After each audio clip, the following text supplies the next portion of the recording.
morning and welcome to the program, The Voices. My name is Medina Azaki. And today on the show, we'll be discussing about kidney transplant, kidney scandal, one that is wreaking havoc across the globe. Now, according to the World Health Organization, a disturbing report stated that Nigeria is at the center of a kidney trafficking crisis. But before we go into the discussion, I want to introduce my ladies in the house. We have two square Fatimas in the house. We have Fatima Abubakar and we have Fatima Mohammed Koleri. I hope I got that right. Koleri. Yes, Koleri. So she's a consultant nephrologist. Nephrologist, yes. And Bayes University Hospital. Many thanks for joining us on the program. Thank you very much. Good morning once again. All right. But before we go into today's program, let me start with Fatih. Fatih, yesterday, the suspended River State governor was supposed to resume yesterday. Yes. His supporters, family members, and everybody was there, but he didn't show up. Well, Is it that the drama will continue for a while? I really don't know where all of this is stemming from. Maybe there's, I don't know, maybe there's a kind of like, how will I put it? A kind of a lack of discourse among them. You know, when it comes to politics is being played. So I don't know, but although according to reports, the FCT minister Wike did say that he called him yesterday and he told him that he was going to show up. So he was surprised he didn't show up.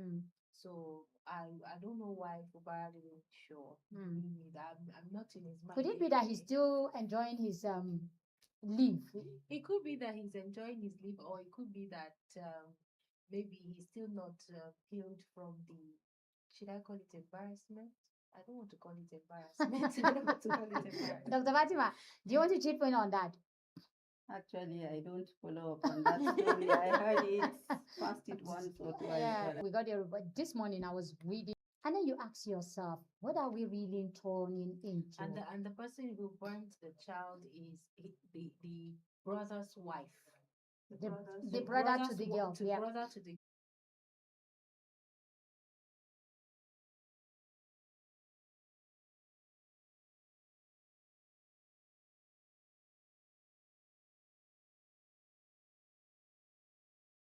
Comes someone good in life that would impact positively in all our lives, can join the government and make it a better country for all of us. Aside from that, let's look at even breaching of our fundamental, human rights. No matter how, you're still an accused until a court of law, convict you of a crime. And so, but I want to go back to where it belongs to everybody, and that's how a community is. So whatever happens to one child happens to every other child. So why will a community in the first place subject a child to even the trauma of accusation? There is this, okay, I'm a thief or I'm a witchcraft. Yes. And some people try to say, okay, let's even discuss it away from the person. Let's do it in our own little way and then do our investigation. Not the one that you now bring somebody to the center. That trauma alone, aside from the pain. People will always want to stigmatize you with something that you have been accused of. I know personally somebody that was accused wrongly, and even taking after the whole thing, whenever somebody, even after he was charged not guilty, he's back home trying to live his life. But the moment somebody see him when he's trying to do something, get something from the market, trying to do something, the only thing, the first thing they say, this one, he has gone to prison before. He's a convict, an ex-convict.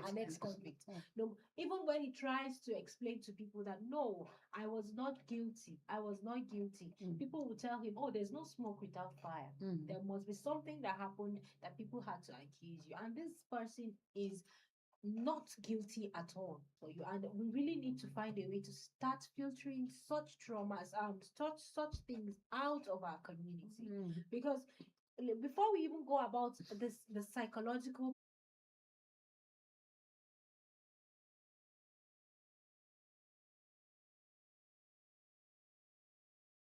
medical attention, he's been chained. He or she is being chained. Yes. And then the stigma follows, and the stigma does not stop on that person.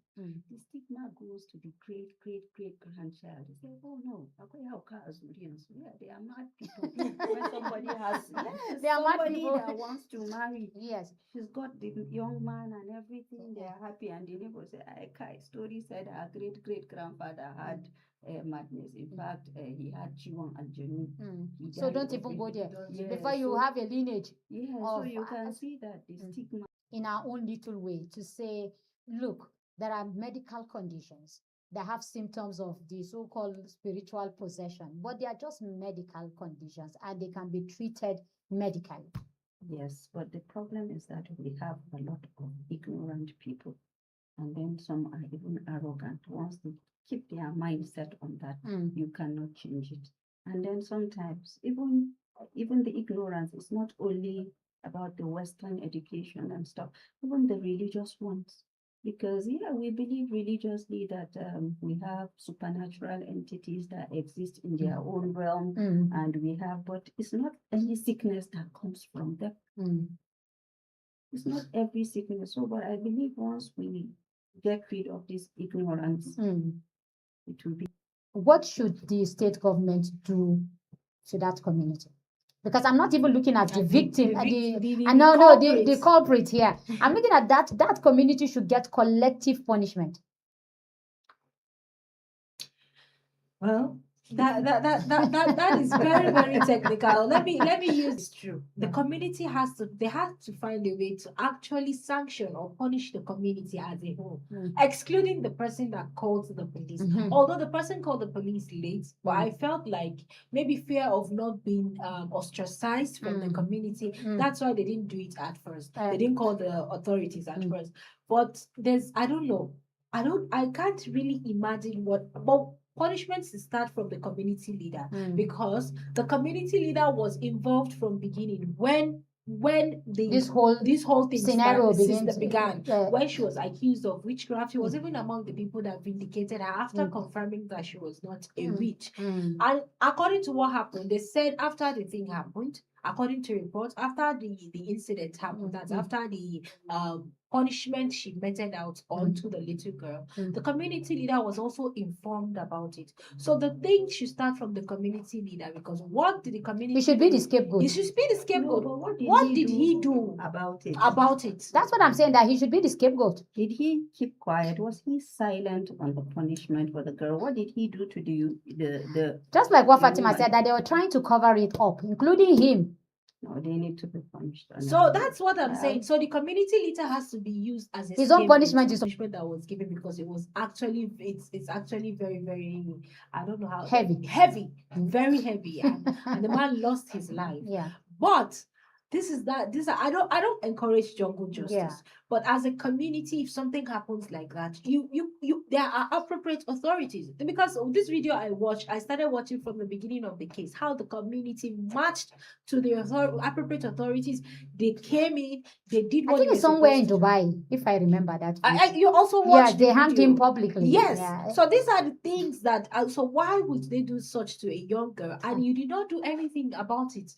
So the community leader has to be used as a scapegoat. I think we'll look at what do you call it? Corporal punishment or jungle justice someday. Could it be the way out? As bad as it is, I think the only way people understand correction is the hard way, and the only way. Well, I think in the Nigerian and the African context. But we're wrapping on that. We'll take a short break, and when we return, we'll go straight to our topic of the day. Please stay with us.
back. So let's move to our topic of the day, kidney trafficking. And Nigeria is the hotspot. Now, according to World Health Organization, one kidney is sold every hour worldwide. And Nigeria has been cited as a major hotspot for this illicit trade. The revelations are shocking. In the last 5 years alone, more than 651 kidneys were illegally transplanted in Nigeria, with an estimated value of over $41 billion. Behind this dark trade are criminal gangs, desperate victims, and most troubling, some health workers named as facilitators. This is more than a health crisis. It is a human rights tragedy, raising urgent questions about poverty, weak regulation, and the exploitation of vulnerable Nigerians. Today, we'll be asking, why has Nigeria become a hub for organ trafficking? Who is complicit in this underground industry? And most importantly, what can be done to protect vulnerable citizens from being preyed upon? This and more as we focus our attention to Dr. Fatima Mohammed Kolere. Web based university. Now, the WHO statistic, is it true or is it exaggerated? Well, The World Health Organization statistic. yeah, about all what happened, some of these stories going about what happened with Senator Ike Ikweremadu, Yeah. and then even the stories going around in some private hospitals about harvesting of organs of those under 18 years of age. But as of that, still, WHO is yet to publish specific facts regarding the organ transplantation or the harvesting of organs in Nigeria. So this is just a generalized statement. But how do you feel as a medical doctor when you hear we are the hotspot when it comes to kidney sale and trafficking? Honestly, I feel very bad as a Nigerian because the harvestation occurs in younger individuals, and these are the workforce of Nigeria. This is going to crumble our economy, and it has a lot of side effects on us Okay, as a nation. now before we go to the side effects, we've been watching online. You know, we go online, we see things every day. So we've been watching online, and we see some people come online and be like, according to them, maybe on TikTok and other social media platforms, you see somebody will tweet or post immunologist. But I know he started having some kidney. He made sure he covered the scars. Not until when they went home and they were like, oh, you have one kidney is not working. And the father was like, what of the other kidney? And that's when the doctors were telling him, the father, that your child only has one kidney. I think he did he transplant to anybody in the family? Did you donate kidney to anybody in the family? Why would he? Even the doctor was so angry. He was like, why would he donate? Why would they allow him to donate a kidney? Because if the doctors had seen maybe the underlying condition he had, he would have donated a kidney. So the father was furious. In fact, I even heard the father left him in the hospital for some time before he came back. Now the boy is looking for a transplant. At the end of the day, I didn't follow up on the so story. who will do the transplant? Who will do the transplant? Who is going to donate? Is it the man he sold it when to? you say when you say die? poverty and desperation, I understand that perfectly. But what of this case? What are we talking about? Okay, what are we talking about? Is there something that he wants and he's not getting it? First thing that came to my mind when you mentioned this is this boy on drugs. Because to get those drugs, there is nothing that they don't do. Maybe he can't get funds from his father. Maybe they changed the safe, or all their valuables have been hidden from his touch. So he cannot get them. And to get this kind of things, they can go to any length. So that was the first thing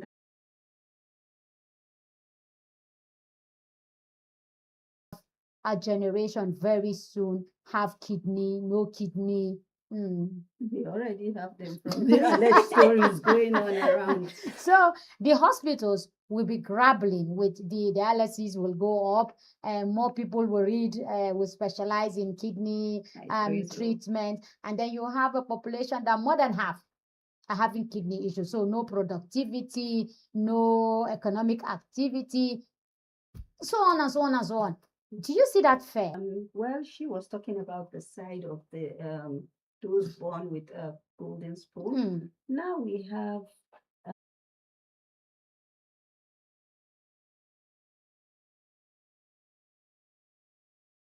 or one has been approached by one of them, one of the gang leaders. These are things that are now they don't.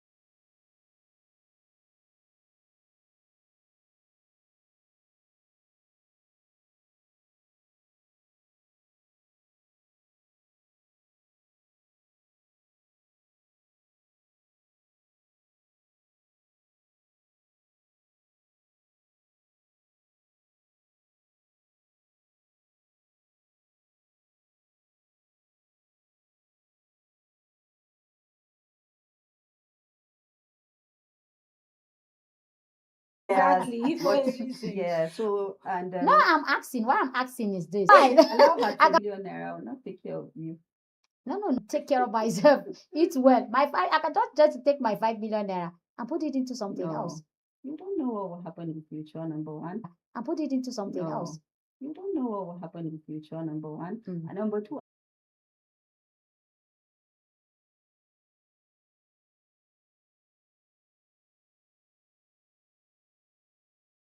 And then I think there's also a regulation. The government put a price tag as to how much you can sell your kidney. Yeah. So instead of No. you But- don't but- agree. But aren't they scared? Like, I can't go under. I'm even scared of going under the knife. I have two siblings here. They were diagnosed with appendicitis and they went through surgery. Yeah. It's the first one when she was going to surgery. She was even dancing on the day of the surgery. Ah. I was even scared. I was scared. Yes. When the doctor was prepping for, I was like, so they will use something to slice. Even ordinary, let me be slicing. Maybe let me slice something in the Onions kitchen. or pepper or something like that. I'm so very, very careful because Because by How will tomorrow, Nigeria crumble? by tomorrow, all the population would have all sold their the kidney. youths will Yes, sell the will sell kidneys their to get rid of their problems. And one thing currently they there are don't some women understand. selling their eggs. There's eggs. Yes. They're harvesting eggs. They have seen it. Mostly in states like Lagos, Port Harcourt. Statistics have shown that women are selling them. In fact, they are selling it for as low as 100,000 naira, 70,000 naira. Eggs. That's another topic that's a topic Because for one another day a day. brother will marry a sister. And a sister will marry a father. It can happen. It can happen. Because you don't know, you've given your egg. She belongs to another family, Yes. another name, but genetically Yes, and whatever, yes, she yes, belongs to another family again. Yes, And whatever, yes, she yes, belongs to another family again. And then she come meet someone along the way who really can be her biological. Well, But usually those eggs, are they sold for this purpose of pregnancy or they're sold for something else? no, I think for pregnancy. For pregnancy, those that cannot get pregnant and they're desperate for children, and maybe they've started approaching menopause, they cannot ovulate and produce their own eggs. So it's just like a form of complicit medical professionals like you into the street. Well, Because they say some of you encourage it. well, some of us, but I don't think any doctor that is aware of what he's doing and the consequences of these actions will put his own certificate at risk. I mean, as a doctor, you come to me and say, oh, this person is my donor. You come with your donor. There's compatibility, they will match, and then we'll screen. Everything is positive both on the donor and the recipient side, and then we go ahead. So, looking at what happened with a Madu, in The former Senate the president. former Senate president, of what Nigerians deserve from the healthcare, it's a gradual process. When we pass that, then we reach the others as we go to the peak. But now, as it stands, we want to get better healthcare, better access. So let's stop there. But in getting better healthcare, should we also turn a blind eye to an illicit trade that will compound our problem? You can imagine a population, more than 17%, having one or no kidney. One cannot survive without a kidney, but let's say And we have on a health facility that is even grappling to survive. what I'm saying, she said, are there things that we do as That's a what I'm saying. doctor? Now, isn't it high time that the medical, sector begins to check that just because I'm a donor, I'm a willing donor, I have to be investigated to see, is it that I've been paid to sell my kidney or I'm just a willing donor? Shouldn't we begin to have those kind of checks in place rather than just concentrating on doing my work as a medical doctor and then I forget about it? Those checks, that's what I'm telling you. But some of those people, if you hear the stories, you read very well, you see, oh, they are being called by someone and they are being coached on what to say when they are being asked. So some of them is So beyond. it's a very secretive kind of deal. Yeah, it is. Very closed. How can you find now? They can't find. If you look at the stories, they'll say, oh, there is a contact. The person does not agree to make the direct contact. You send someone. There's a courier now. The people even telling the young ones, come and sell your kidney. I've sold one. I'm doing well. If you look at the stories around that you read on Daily Trust and other things, you see that they'll say, oh, I've sold mine, come. So now they are the agents. The agents are even telling you, oh, I did it, it's fine. And you will not meet those people. And those agents will get something from the transaction. They get, in fact, from the story I read, 10%. they say you get, the agent is ritual. It's just like the people doing selling house into properties. You give me 5% here, give me 5% here. So they are even richer than the people that are selling. Selling the kidney. I bring a donor. You tell me, oh, okay, you give me certain percentage from the donor out of that 9. Like when they are being advised, oh, okay, get a donor, possibly a family member, so that it will match. So So sorry for continuation. So we have a blood bank. I think hospitals have blood banks. So we don't have something similar to that when it comes to organs. No, we have to get. And you want them to have bank of organs? Unless we start doing deceased donor kidney donation, then that is when we say. So we don't do that in Nigeria here. We don't do it. Will you allow a relative of yours to be opened and his organs removed just because you want to donate to a bank of organs? You just died. You are still in the trauma. Let's start doing autopsy first. What killed you? The patient first. The problem now is that even if my personal opinion agrees to it, my family will come from you. So it's even now you sign a document. So I mean, it's something that the government should look into and then come with a group of experts, sit down and then see how it can be done. Well, I'm telling you that there are plenty of obstacles that we need to get rid of before we reach there. Now we don't do autopsy, but now if you go abroad, anybody that dies, there must be autopsy. There must be autopsy. So it is from the autopsy that anyhow we'll open this patient. So we'll open this person. So organs can be harvested. And as I say, you have to keep on educating people. You have to keep on educating the need for organ donation. You are gone, but that organ that you are donating is going to help the life of somebody, and that somebody can impact positively in your country. So we begin to put it in our will that when I die, remove my kidneys, remove my liver, remove my heart, remove everything. But is that the kind of scenario we are going to have? No, we'll reach there gradually, but that's where we start. But even if now you have written a will that I agree, before your people will finish family meeting, the organ would have been gone itself. No, but I'm saying this because in a country of ours where religion and culture, is. That's why I say it needs a group of experts. No, even the group of experts will not solve the problem. No, like now, if you come and meet me, I'll say, okay, I might be willing to donate, but Islamically, it has never been done before. So why will I be the first person? So that's why I say it needs a group of experts. Why don't we call scholars from both religious across the religious boards and say, oh yeah, come. What is it? What's the take? What's your take on this? What's the Islamic take on this? What's the Christianity take on this? Yes. So let's see. Okay. So it's not just about the doctor and the lawyers. It's about the group of experts. Okay, so the autopsy, if this works out, the autopsy is carried out immediately the person died, isn't it? Yes. And then the result comes up when? Well, I'm not too sure when it comes up. I'm a nephrologist, not a histopathologist, but I don't think it No, should because take you said time. by the time the meeting is over, No, the no, doctors that would what have she's been. trying to say Eh, is this. Mm. By the time, maybe when you put it in your will, okay, when I die, Yeah. give my heart to donation and blah blah blah. So when you give it to a lawyer. So Eh. when you die, Mm. the lawyer brings it to your family. Mm. So when by the time your family starts the debate, Eh. before they will finish the No, but what I'm debate, saying, even the autopsy in Nigeria, the Nigerian factor, maybe autopsy will come out in but 3 days or in no, 1 week, but if and the it's organs the have already result, gone. no, it's the result. If they are going to be harvested, they are harvested. There's a way Will they of be harvested without the autopsy? People go to donate blood. People people go. are selling their blood. No, people who come to donate to the hospitals free of charge. The hospitals will in turn sell the blood. similar thing happens when I was do. in the university. I think But you still, the blood that is being donated, you turn around and sell it.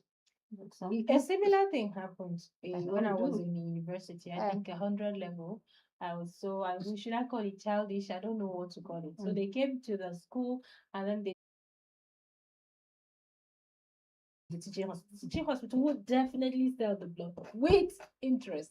So this what you just said is actually really really true. I like it's on point. Yeah. Because even if someone wants to donate their organs, How will I after trust they're you dead, how will I that trust you will you? not going to sell? So it means it's going to be another higher business. And then the That's business. Yeah, a healthcare worker, or what it may be. It can be like that as well. So you have Kona.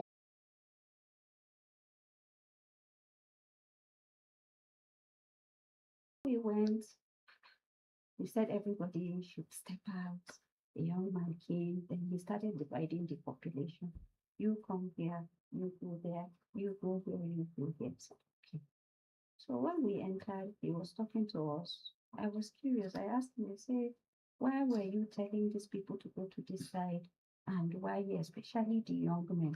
He said, okay, let me let you know that I am an intelligence officer with the Indian Army at that time.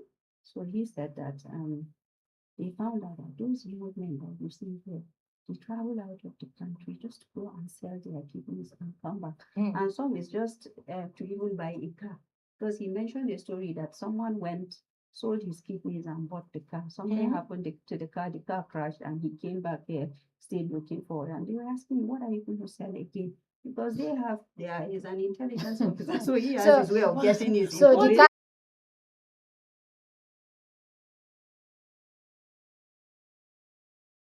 He's an intelligence officer, so he has his way of getting his So information. the car crash, no kidney. No kidney. Yeah. So what was he hoping to sell? His liver? You said the other kidney too. And die immediately. And Yes, and then one of the stories too I was reading in Daily Trust said that one boy came up, he said, the person went undercover to get the story of this trafficking issue. So when he went, he contacted the person like, oh, how did you get my contact? And later I said, oh no, I was referred to you, said that you can help me get a donor and stuff like that. So by the time he brought a donor, he said, things are hard now, okay? I said, no. So by the time they went and they found out that there were some issues, so the man said, oh, the recipient said that, even okay, 1 million. He said, no, they started bargaining. He came to a lower price. Say, if this one will do, leave him. I feel bring somebody from Enugu. So it's not only in Abuja, what I'm trying to say. Sometimes it's not that people are willing. These young men, it's about poverty. But we all know that sometimes it's not. It showed showed that it was not actually a professional that did this. And so he just opened him like a ram or a cow. Yes, and just took whatever he wanted to take and left him. So at the end of the day, even during his recovery process, he wasn't even fed well. He was just there. I have also this. I think I read it also in the newspaper. He was just there. He wasn't fed well. The medications that was given to him, at the end of the day, he was also dropped, and then came. They his family was looking for him for a very, very long time. Mm. So at the end of the day, they came to drop him back in the trash dump that he was working Mm. here in Abuja. And then people found him and they took him home. If you see him, oh my God, he had remained a skeleton. It was just like a skeleton, just skin covering his skin. He was all skins and bones. I felt so much pity for him. So what I'm trying to say is that this thing is not just about a syndicate. There are people who are being forced to do it. It's the same syndicate. It's the same It's syndicate. It's It's either either you are you give willing, us Willing or not willing. yeah. These other ones are crude syndicate who Yes. don't even pay. They just want it free and then of they charge, sell and it. they take advantage of certain set of people, Yeah. the recyclers and the rubbish pickers, the Yes. small children begging on the Yes, street, the street and, beggars. and so now even the street begging, they are going to be a very lucrative Yeah. business for these people. Especially once they become teenagers, they can They become pass teenagers, so they can just adults. come in the night, kidnap them, all in the name of come, let me give you packs of food, and it goes on and on. But at this point, we'll take a short break, and when we return, we'll be asking Dr. Fatima what are the causes of kidney failure, so that it's not just selling your kidney, but how do you even protect the one that you have? After the break, stay with us.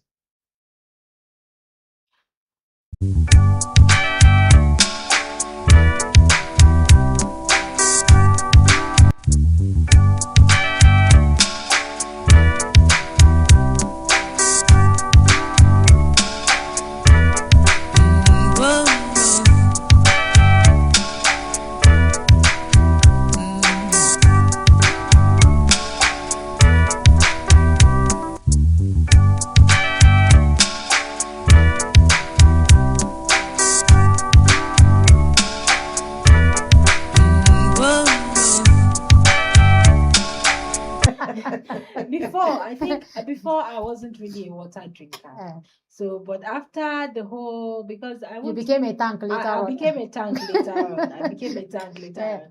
That was what I was. That was what we were discussing before we came back from the break. Yeah. Because I had a very, very rough experience. Mine was mild, but it wasn't something that you would want to experience. Your back will be so stiff, you wouldn't even know how to even stand. I think I still have some after effects of it. I still can't, bend quite well to do some house jobs, but I'm trying now. So you can't pounded yam now? No, not now. First, I'm coming. Are you sure it's not age that is catching up with you that you can't bend back like this? But I learned that you have to drink a lot of water. You need to take water, and of course you need to take lots of fruit. But then in the course of treatment, I also learned something. Excessive vitamin C can actually, make your kidney fail, make one's kidney fail. Excessive. I'm not saying that. So when they say take a lot of it. fruit, what are they implying? Of a nephrologist coming out to really, really say his piece. He was really, really mad. He was angry. He was livid about a lady who was trying to take care of her skin. So they were taking these vitamin C supplements to get whiter. So they came to the hospital. She was having infections. From infections, they said no, it's kidney stone. They were doing all sorts of treatment, but instead of her to be getting better, her health was deteriorating. So at the end of the day, there was chronic kidney failure, so they had to do a transplant. So her own junior sister, donated a kidney. So she was compatible, they donated the kidney and all that. So at the end of the day, when they now took the affected kidneys and decided to test it, and that was I've forgotten the name because I'm not too good at why are you taking this much vitamin C? And then she said vitamin C. Oh yeah, the vitamin C that I'm taking, this is it. It's for my skincare. That's why I'm taking the supplements for my skincare. So what happened was that even after she was taking treatment, dialysis, and she's still taking the vitamin. She was still taking the vitamin C. That's as you say, one of the causes of kidney problem. Majority of people here in Nigeria, they fall ill. They take medications on their own self-medication, especially those cataflam, ibuprofen. We call them NSAIDs, non-steroidal anti-inflammatory drugs. So what they do, they take them, and these are drugs that when we take in excess, it damages the kidney. And these are, okay, I go to the hospital, I give you not more than 3 days, 5 days, or you keep on, oh, every day I'm having headache, let me take one. So some will come down with what is called analgesic nephropathy. Some, they'll go to all these babalawo and collect herbal medication. You collect, you don't know the effect on your kidney, and it will come and damage the kidney. So it's still. Are you discouraging people who go for herbal treatment? I Because it's not discourage- babalawo, it's herbal. Okay. Yeah. Are you discouraging them? I discourage it. honestly. Why? We don't know the contents. Do we do? We don't know the contents. But they are plants. Well, some of the drugs, you don't know how they are excreted. You Mm. don't know their side effects. You don't know anything. Like now, that's what I'm saying. Like now, go to India, you walk into their pharmacy. There's on this side, you see these are their herbal drugs. Mm. They've studied it. Mm. They know the dosage, the side effects, at what dose it does this, it does that. It's excreted through the liver. So no, if you have liver or kidney issues, you don't take this or you don't take this. Well exact- specified. Yes, but here, Anything goes. Magani, yeah, let you do one medicine to cure 1,000 illness. I remember somebody went to a makeshift chemist. They even sell plumbing material in that small shop. So you can so the person went there and said she has backache. And the next thing the person gave her was Flagyl. Hmm. And she was like, Flagyl for backache? It's both your stomach and your back are joined together now. So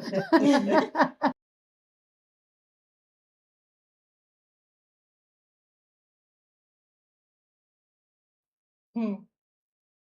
and she was like, Flagyl for backache? It's both your stomach and your back are joined together now. So So you see what I'm saying. So if you're ill, go to a more profit. sugar, it means there's a red flag.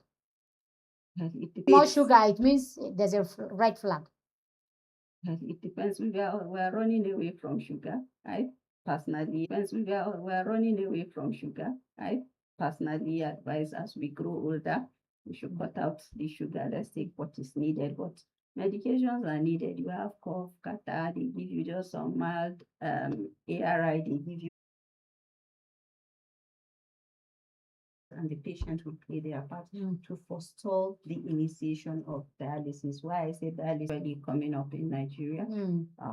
So now, when they come, we try to forestall the time they start dialysis. But in centers where he had the funds, so he went to a center, had his transplant done, and came back to the country. Which one is more expensive? Is it the dialysis or the transplant? Well, once this is more expensive, they keep on dialyzing. So I should even ask which one is cheaper. So it's better to go for the transplant. End it one sample. Even the transplant, you have immunosuppressive drugs that you're supposed to be taking for life, because if you don't suppress the immune system, the body is going to reject the kidney as a foreign for life. What are the symptoms of kidney disease? Well, it does not have a Common symptoms. Fall in.